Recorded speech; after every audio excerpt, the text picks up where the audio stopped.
weird elf. Yeah, the elf creature is coming to town. He's gonna bring you some funky sound. Make you laugh, get out of your skin. Make you feel like you could maybe have fun again.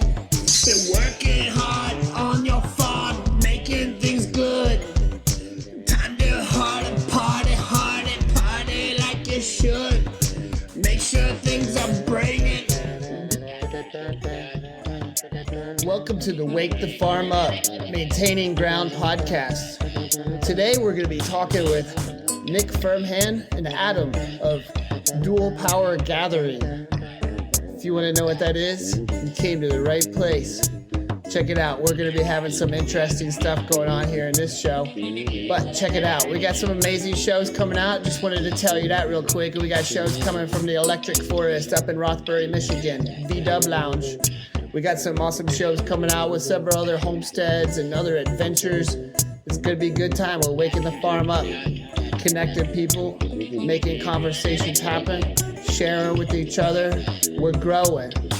We're doing this for you. I want to hear from you. I want you on the show. I want to hear what you got to talk about. Wake the farm up. Wake me the farm up.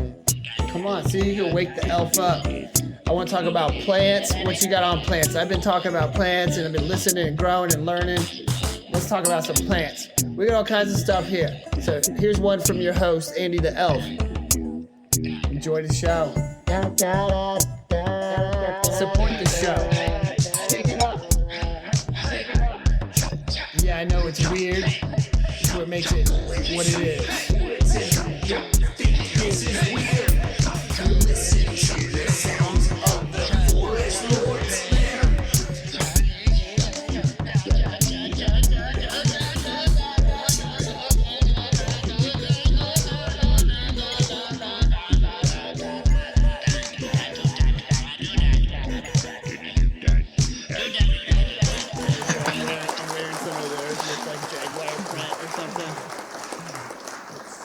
GQ vibes. All right, here we go. Wake the farm up, yo. Wake the farm up! Hey, everybody, welcome. Wake the farm up. Today we're going to be welcoming Nick Firmhand and Adam from Dual Power Gathering up here. Let's give these guys a round of applause. Here we go. We're stoked. Yay! Thank you. All right, Nick Firmhand, do you want to give a little introduction to yourself here to everybody, and then we can, for our audio listeners, they'll be able to hear your voice for a moment, and then we'll chop it up with you, Adam. Does that sound good? Sure. All right, everybody, calm down. Here we go. All right, Nick. Hello, everybody. I'm Nick Firmhand. I'm based out of so-called Peoria, Illinois, the original homeland of the Peoria people who were relocated forcibly to the West Coast.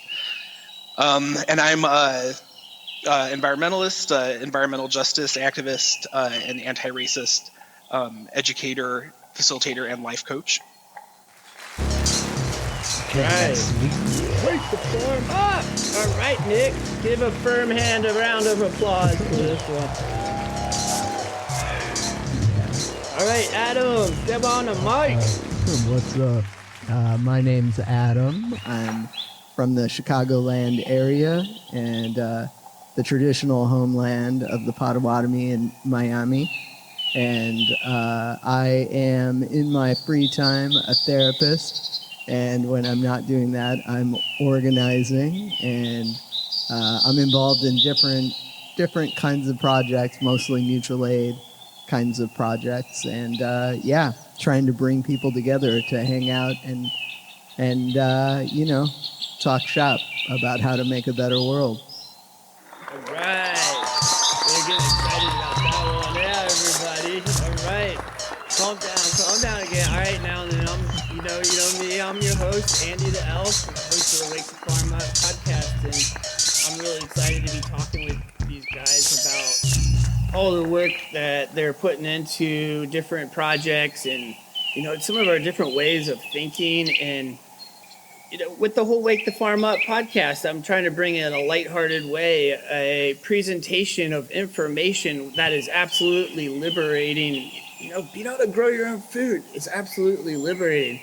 And being able to write your own song about growing your own food, that's even another level. So that's, we've had some fascinating musicians and whatnot on here, but, ladies and gentlemen and everyone, let's welcome up this, brain thought.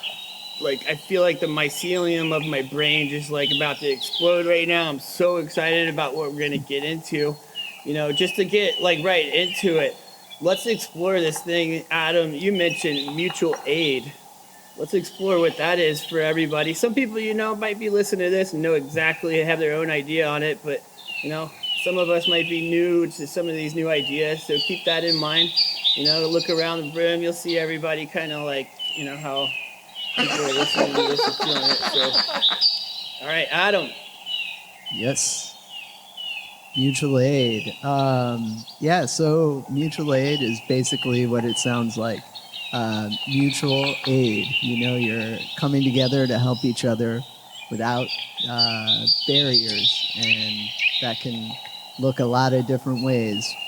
But essentially, it's on a mutual basis, and that means no deferring to often state powers to intervene on your behalf. It's people coming together to help each other as human beings. And so, it can look a lot of different ways, but that's the general idea. Yeah, I know when I first heard that term, mutual aid, I kind of dismissed it because it sounded like an insurance company or something like that. But I like bringing words back to their original meanings and taking them out of these different, prints that we get printed upon us on what they can mean.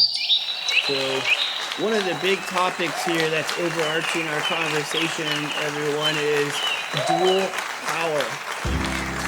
When these guys first had connected with me about dual power, I was really confused. I was picturing myself out west. I know these guys are out in Illinois and Chicagolands, which is west of me here, even in Indiana. All you Easterner people, you're looking at me as from out in the Wild West. But yeah, Wild West, dual power. Is that some kind of thing to do with duels? I was no, it can't be about duels. This is something else here. So, maybe Nick, do you want to expand on, even since we've been having our conversations, on some of give to us something that everyone that can kind of get somewhat of an idea what dual power actually is? Oh yeah, definitely. I'm like Adam said, was speaking earlier about we all recognize the power of the state. I think our day-to-day lives, there's the one power which oversees most of the decisions that impact all of our lives and how we get the things that we need and what's available to us. And it's it's the state, the government, as well as I think even corporations, maybe as much or more so, or maybe they're the same thing now. I'm not really sure. Corporations are people, I think, and kind of the government also in a lot of ways. But to build dual power is to build a sense of power amongst us, just like everyday people, so that we can get the things we need, whether that's food or physical resources or money or emotional support or knowledge, to be able to get that from each other in a way that builds power separate from that of money and corporations and the government. Right. I guess as I'm hearing it and seeing it, kind of that there is this power that we have as people, and then there's this power that the government bodies have and corporation bodies have, and there's a blurred line on what is what there. But it's recognizing that it's there and working with it, but at the same time creating our own power. Yeah, another way to... Not necessarily trying to hold a pistol to each other, but, Nah, no way. Yeah, I think another way to kind of say it is popular power. Maybe that's sometimes the way people refer to it. And this is just maybe a more, this is an idea that's kind of been a common thread throughout leftist organizing from the first, the first attempts to do away with capitalism and the state. And so, more so capitalism. But it's... What's wrong with capitalism? What isn't wrong? Let's be honest. Let's maybe just explore it. We'll give ourselves a time limit there. Yeah, but just like building counterstructures to meet our needs of all different kinds without having to look to other people, to like bureaucrats or professionalized problem solvers, I guess you could say, who create more problems than they solve, Right. Creating work that is meaningful for us is really important, and sometimes the higher powers are just like, we just created 100,000 new jobs, and then you go and dig and look into what those jobs are, and you're like, okay, I'm not sure if that's something that really fulfills like my meaning and purpose in life right now, but I guess it works for some people that are just needing a job. But how cool would it be if those people that are just needing a job had something that very shortly into their work they found like a sense of passion in it. Mm-hmm. And that's when you bring in that mutual aid, it's like it definitely rolls into it. You can stack that permaculture effect of stacking functions where your work is like providing for you like what you need financially, but it's also providing for you a sense of dignity because you're making the earth better in some way for the future. You're not working like taking money from the earth and just writing it off on the earth because the earth can't represent itself legally or whatever. It's like we'll just dump this in this stream and we'll just make these for the next 30 years. Yeah, commodifying everything until it's destroyed, extracting and, using it to make a profit when, can't eat money, Can't. Thinking back on that question of what's wrong with capitalism, one of the things that's wrong with it is that it only allows for people to, even get to the point of meeting their basic needs, let alone get to the point that they can live their fullest self, unless they're useful to somebody else to help that person make a profit off of their work. It's just the way capitalism works. Like the only way to make money is to make money, help somebody with more money than you make more money. And there's a lot of people that have for various reasons are not in a position where they can be profitable to somebody else. So mutual aid is something that can fill in those gaps. I think now we see mutual aid as acting as something that fills in those gaps where capitalism isn't helping people. And then at a place like Dual Power Gathering, we can kind of take that idea to the point of, could we get to a point where mutual aid is the norm, as opposed to just kind of the stopgap? Yeah, I mean that feeling of dignity, like when you serve your greater community in some way, it kind of comes to you. It's a feeling that is growing and feels really good, and I can see it happening in the world more and more, hopefully.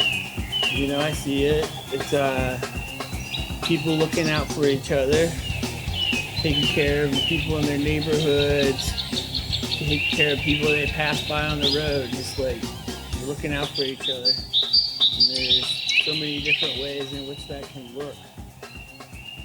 Yeah, one thing I'd say from my mutual aid experience here in Peoria too is, there's a lot of needs out there that we're just not currently equipped as individuals to fully deal with. I think our modern way of living has really separated us from a lot of knowledge that communities probably had in the past, like how to deal with people who have severe trauma or severe mental illnesses or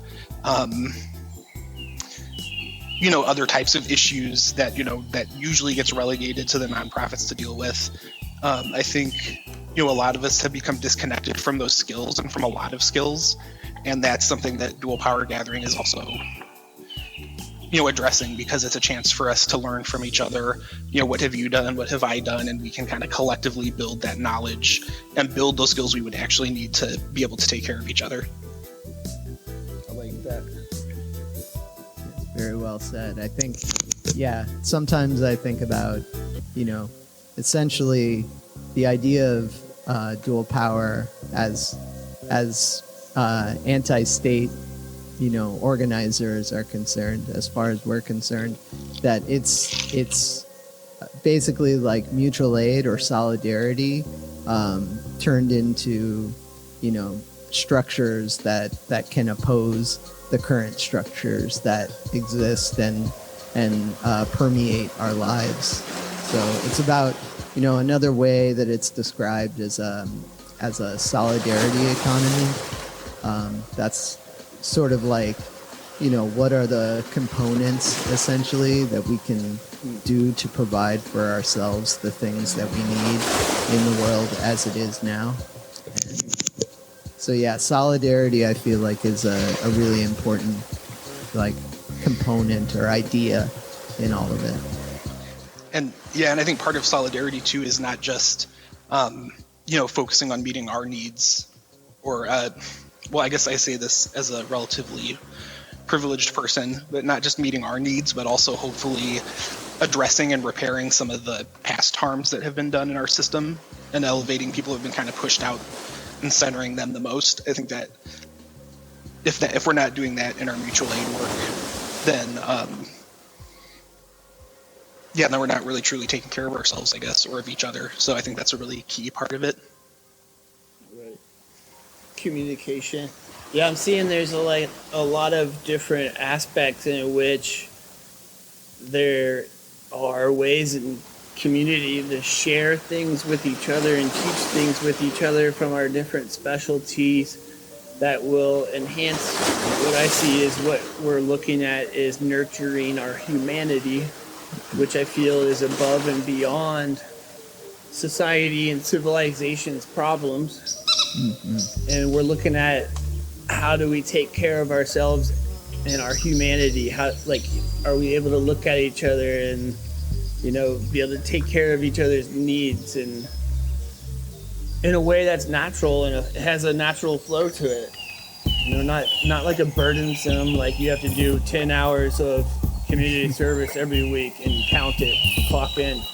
I mean, maybe for some people that's how it works, but just having that natural flow, care of the people. It's been a big part of permaculture design because it's one of the core ethics of it, and I think that dual power concept is a great concept that I lean into because I don't know, I've said it on the show before. I definitely think in an anarchist kind of way. I'll use the word on my show here, It's a word that does invoke, scary images for people, so I like to keep that word to myself. But when people, want to ask if I'm left or right, I just want y'all to know I'm not involved in that. I'm involved in this other power that we're talking about here and nurturing that, and I'm here for you all in that.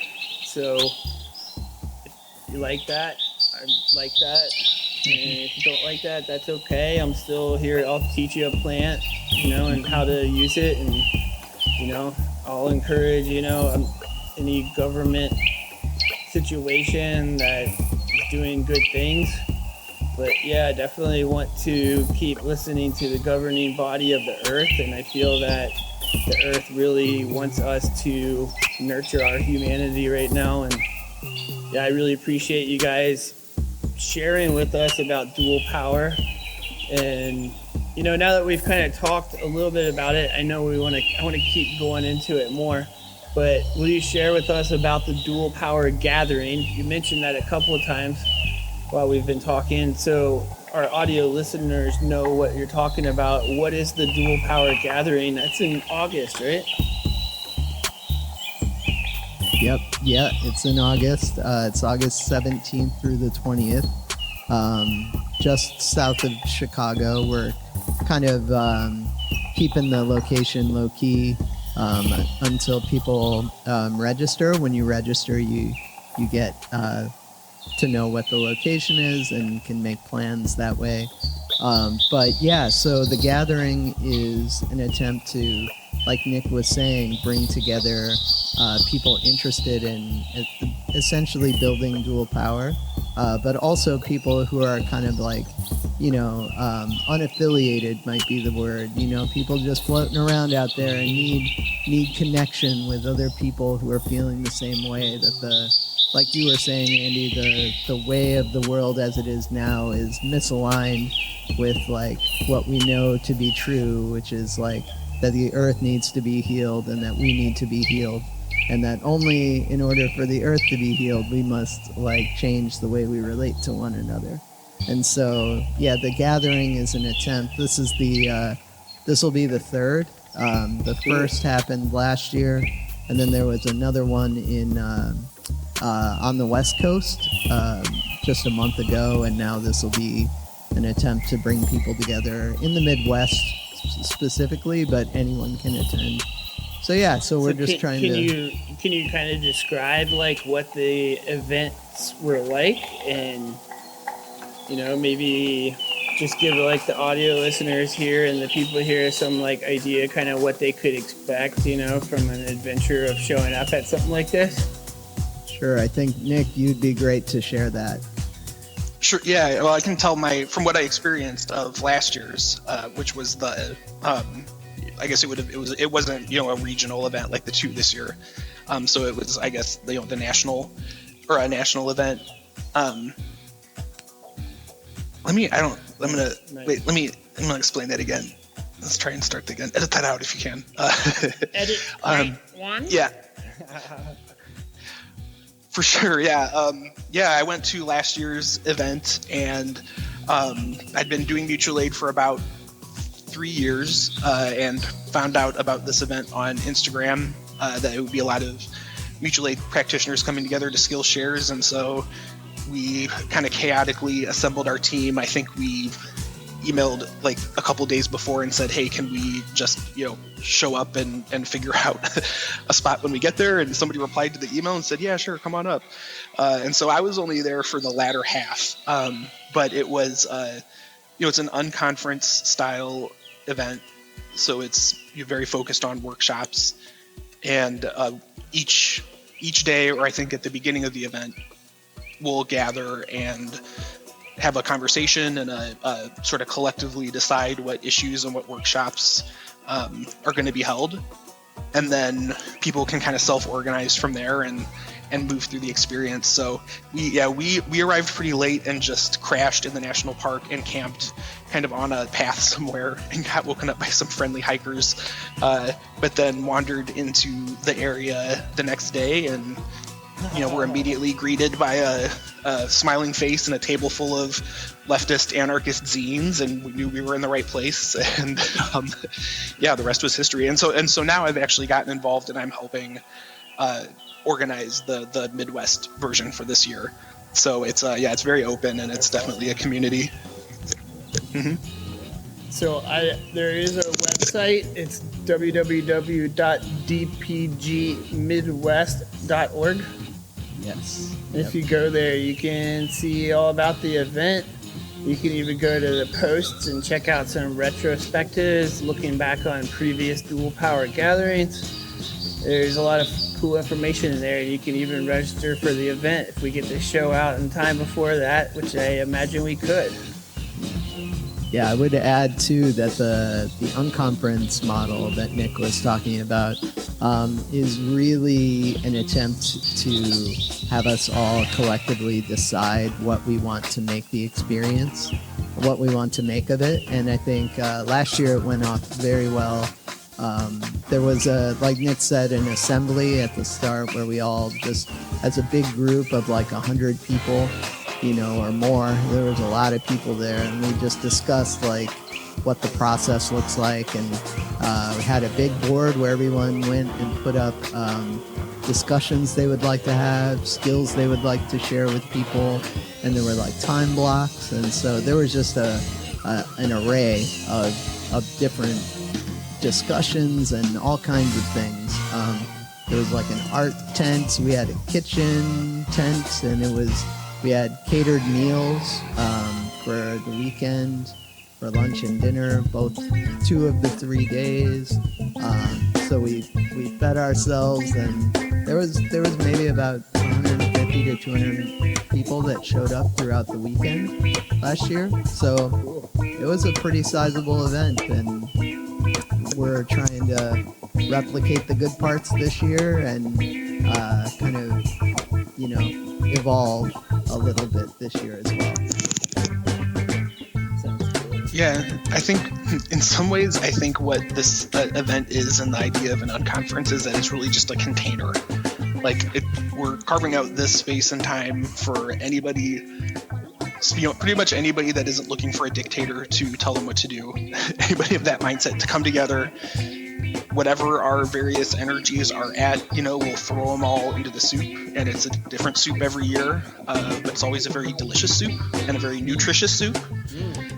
And so, I think if you're interested, you should come and, throw your mirepoix into the mix, please. We need it. Yeah, it sounds super. And, hopefully the elf here will get there. I'd love to get there this year if I'm not able to because of my calendarizing and whatnot. But I would love to be there, and then it would be like soup and salad, I would hope. Yeah, bring that flair, That salad elf flair. Hell yeah. That seasoning. A little bit of edible flowers sprinkled on top. Yeah. Now we're talking. Some julienne, cucumbers. You can't see it, but I'm chef kissing right now. The chef kiss. So yeah, let's talking about food and stuff. Let's maybe spend some time here on the show talking about some of the potential conversation pieces that you find are great aspects that come into the dual power that make it what it is as a gathering. Yeah, Nick, you want to share some of the things, maybe like what you attended last year? Potential top. Yeah. Last year we had there was a good discussion on disrupting fascism, which is probably what you would expect from a bunch of leftists. And it was good. It was really talking a lot about how we're all dealing with the trauma of capitalism in different ways and remembering our shared humanity. So it was a good talk, not quite what I expected, but I attended that one. I attended one on decolonizing the movement, led by oh my god, who did do that one? I might have to. Well, decolonizing the movement. Tell me about that. Like, what's the movement? And then we can kind of explore more of the decolonizing, please. Sure. Yeah, that's the movement. I mean, I think it was meant broadly, like any activist movement to resist or change,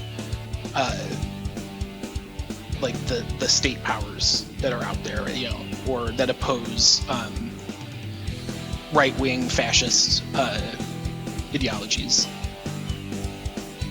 Yeah, so it's anything that you might fall under the heading of woke, I think might be like a simple way to say it. Okay. I imagine there's some things that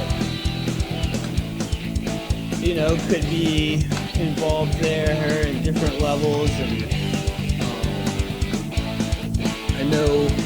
So Nick was one of our presenters at summer camp this year in the Soul Patch. The Wake the Farm Up show had some recordings from some of the Soul Patch experience, and it's exciting that you're getting to be on the show here now, sharing what you do. So you were doing with Leah Van Winkle a anti-racism class. How did that go for you then? That was great. The Soul Patch was it's such a unique spot, like sort of within a music festival environment. This small indigenous-led permaculture exhibit that has workshops going all day during the music festival, and it's such a good spot, I think, to reach people. You wouldn't think politics would be a good thing to talk about, but it's not really politics. It's philosophy, and it's about connecting with people and community. So yeah, I think that music festivals are a great place for this type of education to happen. So I did a workshop with Leah Van Winkle, who is a regular on the show, I believe, as well. And we worked with folks to create a vision of what a fully liberated future would look like. We talked about the ways that the system, capitalism, oppresses and restricts people, and people talked from their own experience. And then we had people create their vision of what it is that we in the movement are fighting for. Because, the fight can be long and tiring, and I think all of us need to have that vision of what it's all for. So, yeah, and it was a great event. And then I think after that, Willie Nelson played. So that was also great. That's so good. So you were like the opener, then, is what it sounds like. I don't think that the people in charge of the festival, used that term precisely, but I think that is, I think spiritually, yes, I would agree with you.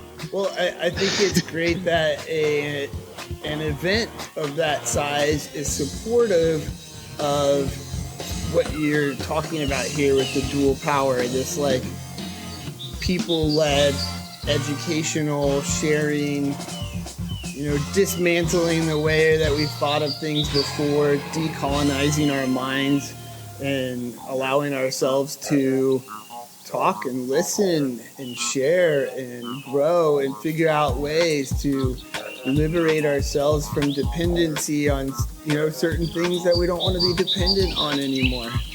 And, it seems like a good idea for the politicians to support what we're talking about here, right? It's like if you have people taking care of themselves, all they would have to do is go and play golf and maybe like send a picture out once in a while of themselves, like, cutting a ribbon on a new project that got developed, or a new forest that was saved, or whatever, Yeah, a new stream that can be drank from, finally after 10 years of restoration work.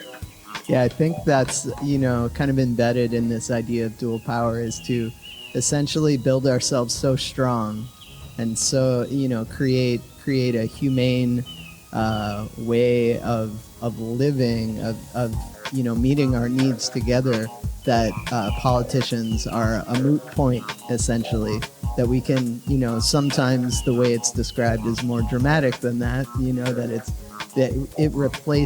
replace state power, that the politicians and corporations are beside the point ultimately. So yeah, I think as one of our guests on the show before, Michael Fisher, had shared, he was also one of the workshop presenters in the Soul Patch. He has a business that says it, overgrow. It's like there's all these grassroots movements, and being a permaculture designer really helped me in my brain design things a little different. It's like grassroots. Grass can be mowed. Grass can be grazed. Grass can be it can be pulled out with your hands if it's young grass. Doesn't have that much of a root in yet, hasn't been mowed. It's like, what about succession of a forest? How about we get to that stage of the forest that it can't be pulled out, it can't be mowed. It's like too much diversity that it can't even be sprayed because there'd be somebody still growing. Yeah, let's get into a old growth movement here. Oh yeah, that's what it's about. Like, make our roots so deep they can't replace us. They can't remove us from where we're planted. Yeah, absolutely. They'll just go and plant themselves because they'll see that it's working better anyway. They'll join along. It'll be the cool thing. Already is, they just haven't gotten hip to it yet. Yeah, they'll come to the dual power gathering here this year. They'll learn all about it.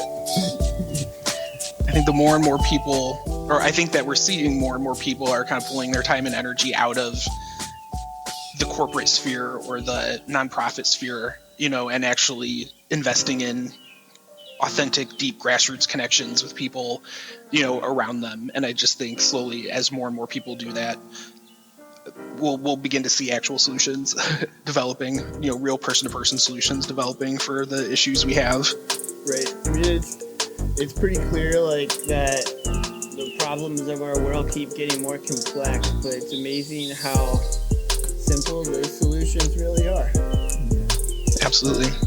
Just like, how simple is it that my sharing of foraging and edible wild plant has inspired and helped a lot of people to look into new ways of existing in their own world. It's fascinating to me. That's a good point too, Andy. I feel like, that's another side to, maybe the aims or mission of, like Nick said, the container that is Dual Power Gathering. It's to really connect people, and ultimately we want vast, strong networks. People are already doing such positive and wonderful things. They're building the new world in the shell of the old, as they say.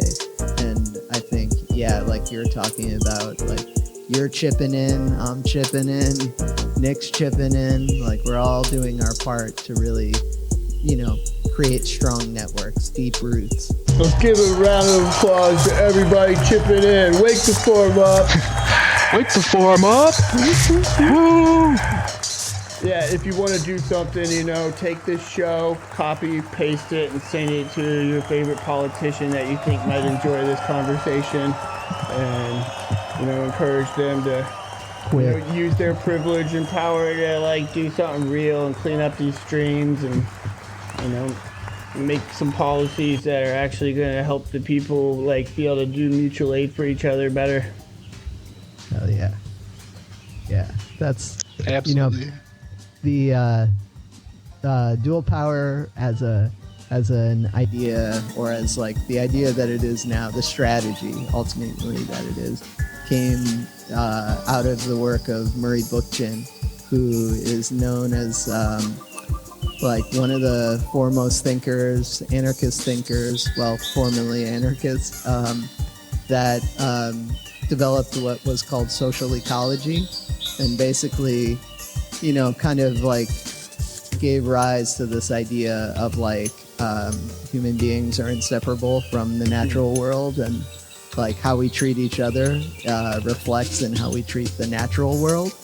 And I think I hear it in what you're saying too, Andy, and I think, it's just about changing our relationship with each other and changing our relationship with the world, I agree with that, although I think I do have to call you in a little bit and point out that I think Murray Bookchin might have just been the first white man to be talking about a mutual aid lifestyle, but I think that black women have been, and indigenous people and indigenous women, have been had deep, solidarity economies and deep mutual aid systems just as a way of life, Like, I think, we didn't call it that until we colonized everything and brought it into capitalism, that mutual aid became something separate then. But, and I have to call it out too, just because I first saw mutual aid being practiced by a black femme collective in DC at the time called the Maroon Collective. And I guess I learned from them that, some of the first mutual aid networks in the US were the Maroon colonies. It was escaped slaves and indigenous people that, existed building separate power apart from, the power of the slavery of the Confederacy. So, it's a deep tradition. Yeah. I like how you shared all of that, and one of the things for me too I got out of that was that Murray Bookchin was a white guy. I had this image in my head of this old lady, like, with a typewriter typing, like, little like messages from some other world, like, I just, that's fascinating. Like, I don't know, Murray? I don't know very many Murrays. And, like, Bookchin, I was picturing kind of a lady with, like, a library chin. Like, librarian looking old lady. She was super sweet and very knowledgeable, but you Now it's a white dude. Was Bookchin one of the big beard wearers? I don't know if I've ever seen his chin. He wasn't? Okay, never mind. I'm just thinking of Karl Marx again. But you've seen his book, huh? I've seen his book. I've seen several books, yeah. All book, no chin, I guess. But All book, no chin.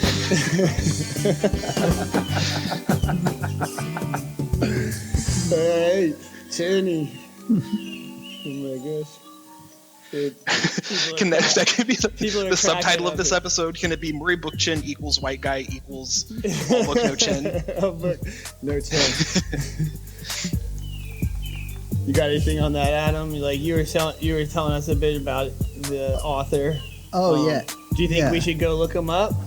I mean, I think so. I think he's got a lot to offer. Yeah. The way we think about what kind of changes we need to undertake, or what kind of actions we need to undertake to change the world back to, something that is more human focused and human centric, I guess you could say. Yeah.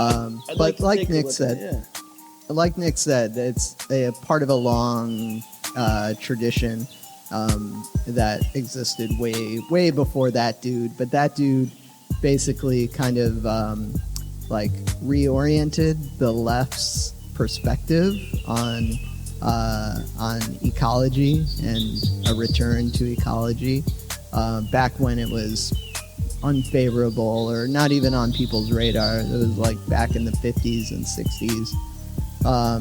And yeah, he has a lot to offer the left, I think, in terms of strategy. As both of you are speaking here, I mean, definitely, it's a good thing to take in some indigenous wisdom and find that, and take in ancestral intelligence that has meaningful purpose in your life today. This indigenous wisdom comes from all over. There's so many different walks and ways in which people have been connected and close to the earth, and you have your own. So keep connected to yourself in that, and your own journey with that. And there's a lot of ways of thinking and being connected, that it's just as infinite as there are different animals and insects and trees. Imagine if each person was represented in their character by a different insect or bug or animal, and at one time that was a way in which people did live, and or even more than that, the trees, and then even constellations, or all those things, lakes and rivers, mountains. Yeah, people were more connected to the natural world, essentially. So I guess for me, I think that's an essential part of creating our own dual power, our own unique self, and finding our flow with nature and the ecosystem and the seasons and how they come and go and change. It's a huge part of understanding new ways of thinking. It's a huge puzzle piece I've been watching for years.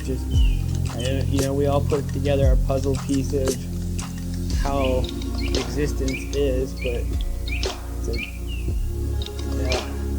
when you can listen to thousands of different entities, perspectives, and feel them and think of it and connect into it as one connection with all of it, it's amazing.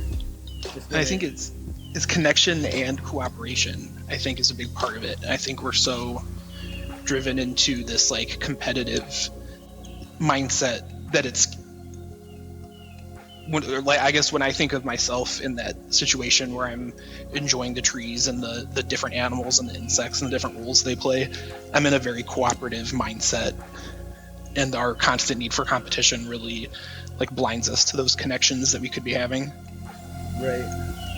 I know I went to a Quaker meeting recently, and I thought it was fascinating how calm and connected the people were with nature. So calm that there was a ground hornet nest that had ground hornets coming out of the porch where everybody was sitting and relaxing and having really cool conversations and thinking really cool thoughts and amazing observations being shared.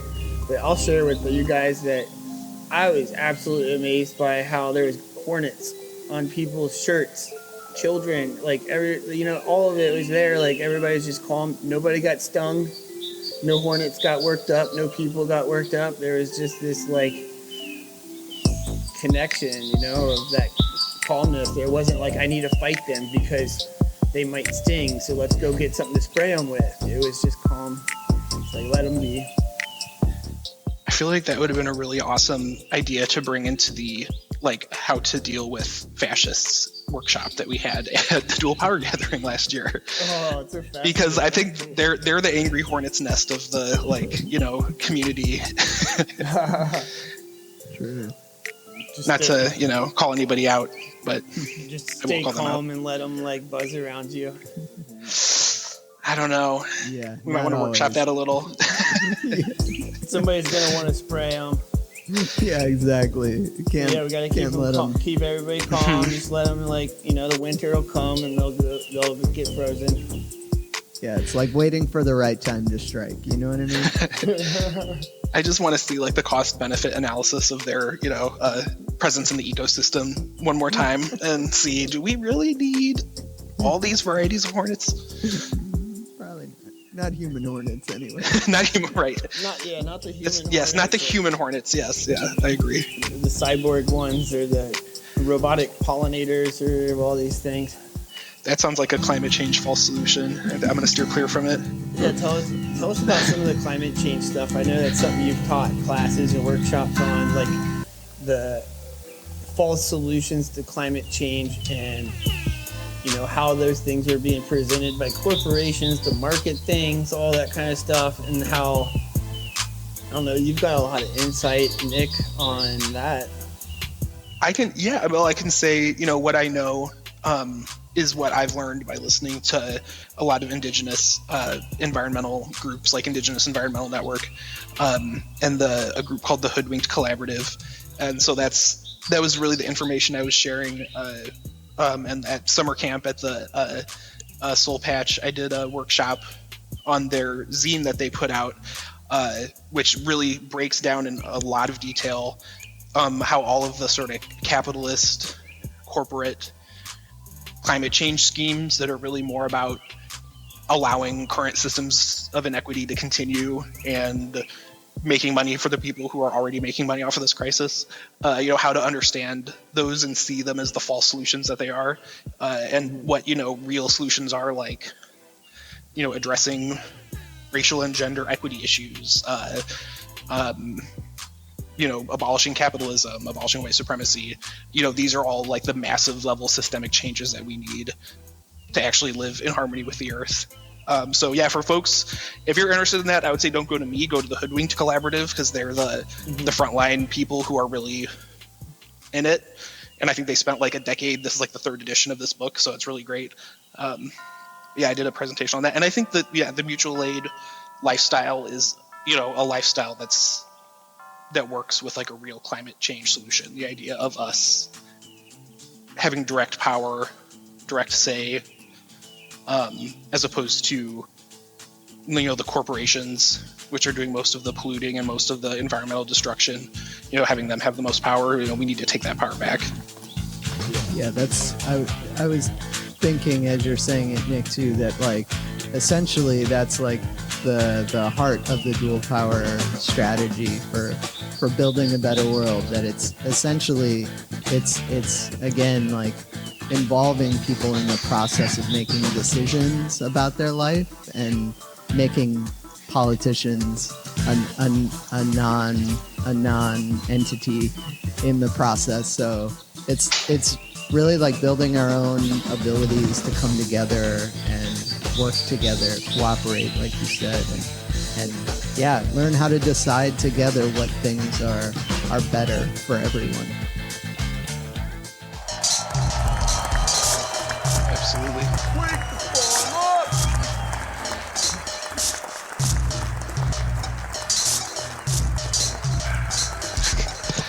Should I give a Wake the Farm Up yell too? Yeah, give me a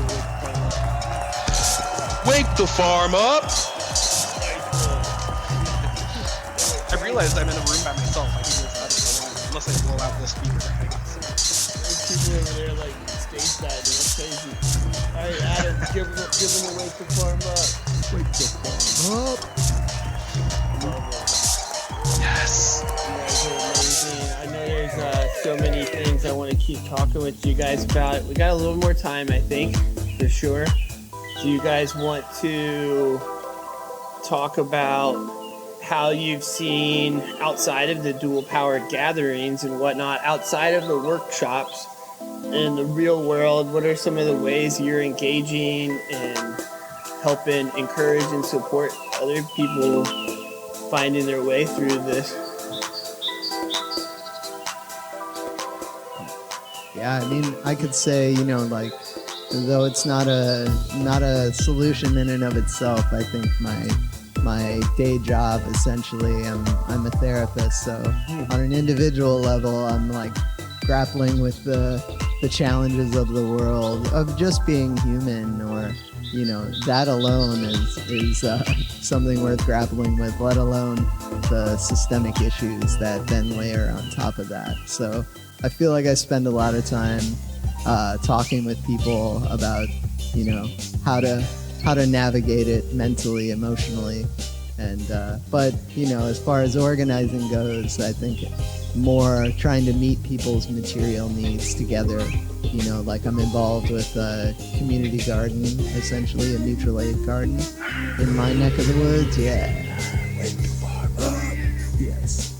Super wake the farm up on that one. It's good. Yeah, tell us about in the community garden. What kind of stuff, like how is that a service? What are you doing? Wake the farm up. Yeah, so it's mutual aid. So we're like essentially like creating the infrastructure to kind of meet our own basic need of sustenance, growing veggies and giving them away freely.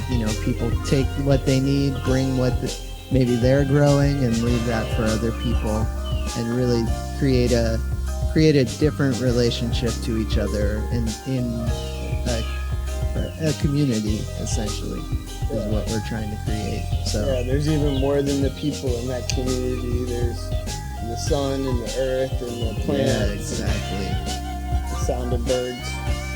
Yeah, we have a rabbit that's eating all the carrots. It's a whole thing. Everybody. I always say it's mutual aid. We gotta let the rabbits eat too. Well, I'll tell you what. I used to be a farmer that was bringing stuff to the market, and I even joined the Farmer McGregor Sympathy Club. They always made Farmer McGregor out to be some bad guy because he's out like trying to kill this rabbit that's eating all his carrots and radishes and stuff. And I felt for the guy for a while, but then I started learning different ways of gardening where it's more, you don't worry about it if a rabbit comes, because a rabbit comes, but you just make it so there's a dog around and the rabbit doesn't stay. Mm-hmm. Or, there's just other ways of doing things where you can just love the rabbit and not have to wake up every morning hating some rodent that got in my garden. I'm going to get out there and kill that thing. I'm going to control nature. It's like the forest garden kind of aspect even is just amazing to me. Like how many animals I can feed, and there's plenty for me. It's like, what? I can bring food to other people at certain times when I get certain harvests, from a peach tree or something. It's like, what? Meanwhile, I've seen like raccoons up there bending branches down, and luckily the dogs, they make it so they don't stay. Nobody's moving in there. The dogs roam around, but I get my little critter visitors.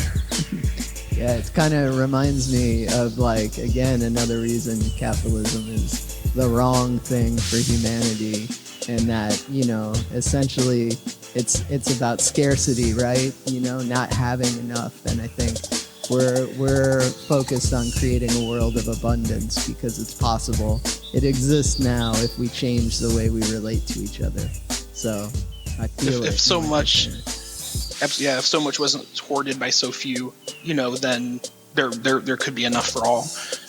Or made artificially scarce, because it's not profitable. You know, how much food just gets thrown in a landfill because, you know, it won't make money, even though there's people going hungry, you know.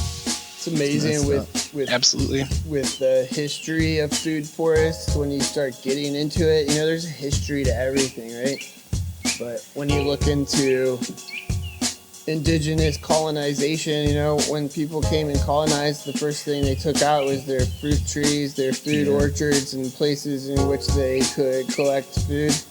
Who knows if there was even an intentional reason for taking out our chestnut canopy in the early 1900s. It was probably fairly easy then because boxcars were driving all over the country, so it was pretty easy to get some kind of disease like beetle or whatever it was to go and take out all the chestnut trees. But there's just amazing amount of time right now where it is fairly peaceful. You know, I hope that we can plant fruit trees and let them grow and not worry about somebody coming to burn them down.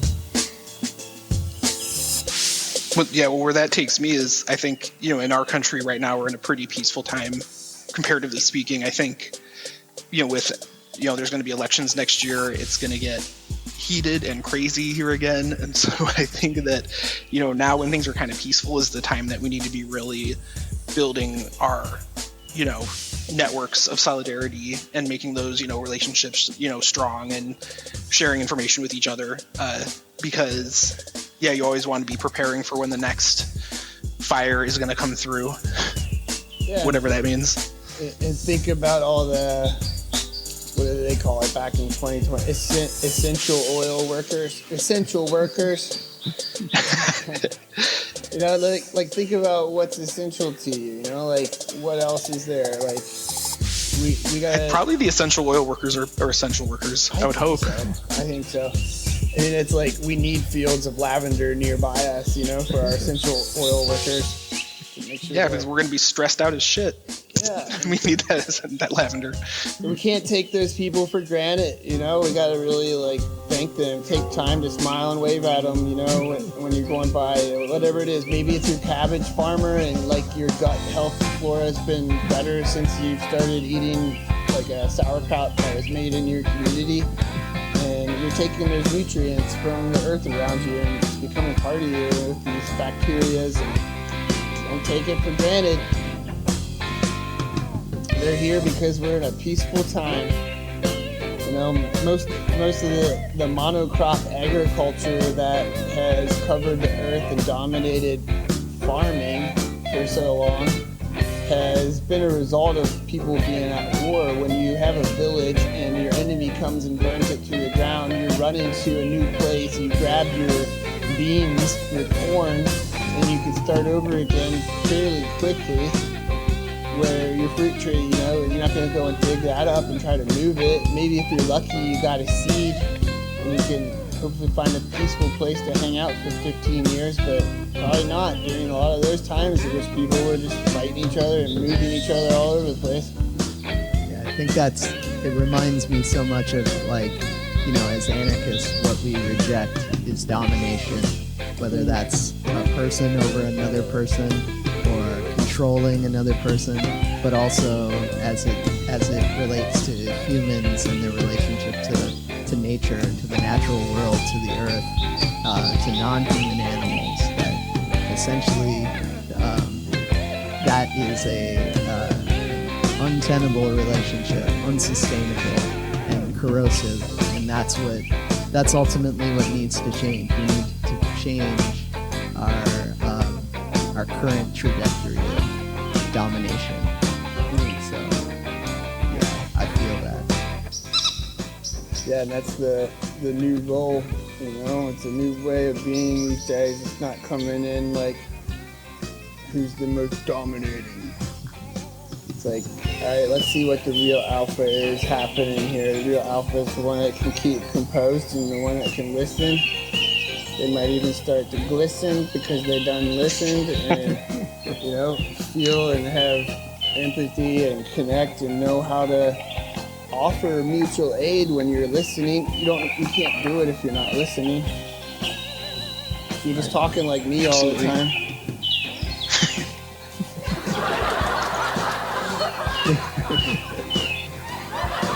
I'm listening too, though. Yeah, keep them ears open. You know what I mean? Wake the farm up. Yes. Wake the farm up. I would like to, I got a perfect image of that in my mind when you said it. It was awesome. Yeah, that's what I think it's been great. You know, the audio show. Of course, someday somebody's going to take these and like put them on YouTube or whatever and put a picture on it or whatever. I don't know. I'm not worried about that right now. I just like the audio experience. This has been a fun conversation. We kept it lighthearted and we went to some really deep places and had some good cuts at society and civilization as it is.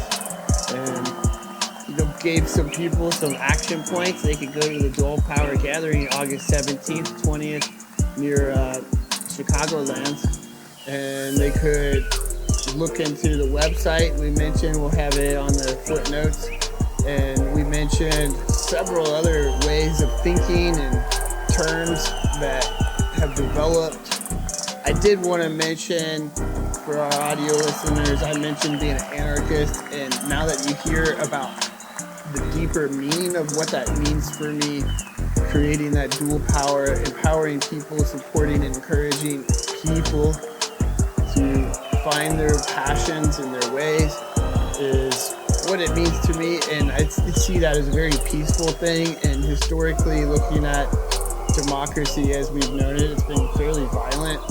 You know, since the Revolutionary War all the way up, there's been some sort of battle or tension going on in the name of democracy. So yeah, it's just something, I mean, I respect democracy, and you know, in a room of people deciding what they want to put on their pizza, if you know 8 out of 9 of us are saying they want ice cream and pineapples, and I'm the only one that's like just wanting some mushrooms and broccoli, I'll probably go with the pineapples and ice cream, just rock it out for the night. Yeah, roll with it.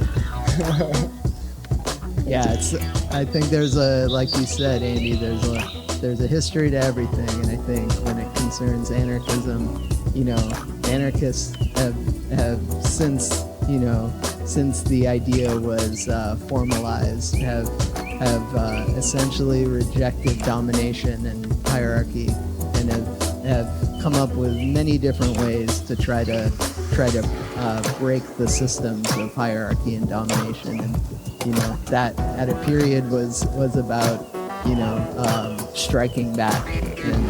But you know, I think we've learned a lot over the years as a group of anti-authoritarians. You know, there are ways to build that are more in line with our values at this point. So yeah, and I think every system has its destructive and its creative tendencies, you know. So anarchism has, I think, and it's, you know, one of the big myths is that capitalism isn't destructive, you know, or that you know, we're destroying things right now just so we can have this, you know, lifestyle that we have, so we can't destroy it far away. I can't see it. Exactly, yeah. right. Not my And they speak another language, so I don't have to, you know, understand what's happening. I can just, you know, pretend it's not there. Yeah. Get off of my lawn. The anarchists just bring it in your face. They bring and then, you know, and then they tend to the wound because they're trained in, you know, like first aid and, you know, de-escalation strategies. Yeah, hopefully, yeah, and that's what we want to do, is keep educating people who are in the community, so we have a highly knowledgeable and resourceful community that is healthy because we know how to take care of ourselves. Yeah, diversity of tactics. Yes. Right, everybody.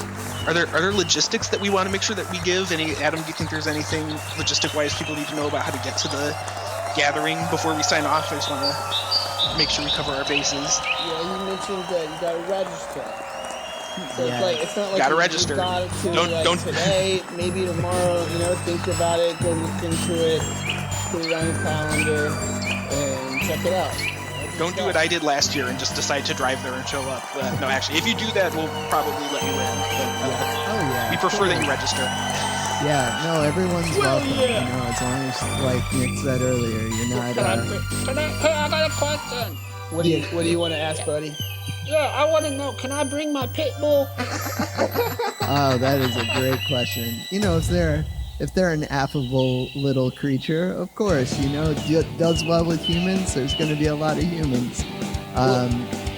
So yeah, Cool. bring your puppy Yeah, go ahead, bring your puppy. or your Make ferret Make or sure your you take rabbit. care. Don't leave it in the car. Yeah. Yes. Oh, come on. Even your child. You can bring your Yes. child. Don't leave your There will be some in the child car. care events, yes. That's awesome, yeah. Yeah, the youths are more than welcome. They're the future. You know what I mean? Yeah, that's what we do this for. Hell yeah. I appreciate you guys being on the show. Everybody here has enjoyed this. I've enjoyed you guys a lot. Having both of you at the same time is a real treat, you know, to be able to get a little more perspective in this whole situation. It's not just one-on-one here. It's like all three of us, we're sharing a lot of cool stuff. I want more. Yeah, I enjoyed it. Yes. Yeah, thank you. Thank you so much, Andy, for having us and being such a good listener and great contributor. Really appreciate it. With your elf ears. Wake the farm up!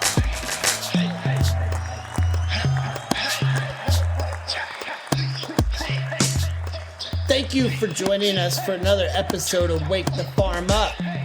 So let us know what you think. If you think we could improve our sound, support the show. Send us some money. I just gotta say, what you gonna do about it? What you gonna do about it? I need you to listen to this. I need you to listen to this. Make it clear. Help me make it clear. Coming through. It's getting close. I need you near. I need you to be up on this. Come on, let's hear. I want to hear what you got to say. I just want to do a correction on myself because I realized earlier when we were talking about Murray Bookchin and I was talking about the beard, I was thinking of Peter Kropotkin, which is another bearded white dude. One of them. The kindest, coolest people ever, I believe I've heard. So Great before guy. before the fact checkers, write in, I'll fact check myself on that one. Okay.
What the actual farm?